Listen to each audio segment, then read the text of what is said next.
এটা হচ্ছে যে ওই মাথায় পড়ে যাবো। ঠিক আছে, যাও রেডি, বিসমিল্লাহ টান দাও, দেখা যাক যে কোন পর্যন্ত উঠে। ওই যে ওই মাথায় একদম উপরে উঠবো। তো আসলে চালকের যে অবস্থা, মানে চালকের অবস্থা ভালো, কিন্তু বাইকের কন্ডিশন একদম খারাপ। সোজা যায়, সোজা। ওরে বাবা রে, এ আস্তে আস্তে আস্তে আস্তে। ই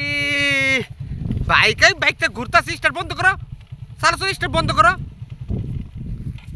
বাইক তো দৌড় দিব।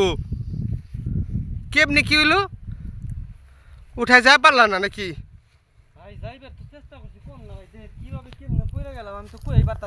আরে তুমি কয়ে পারতেছো না, দাও বাইকের যে অবস্থা, আর এতে কি উঠানো যায় নাকি? তুমি যে কি অ্যাকসেপ্ট করো। সামনে চাকা ডালার মধ্যে পড়া নেই, ডালা মালা সব ভেঙে গেছে। উঠাও দি বাইকে, গাড়িটাতে উঠাও দি।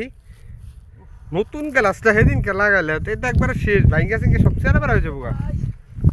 উঠাও দি, উঠবো। আসলে ভাই মনে করেন যে মানে ওর যে চ্যালেঞ্জ, আমি মনে করি না যে এখান থেকে কিভাবে বাইক সম্ভব।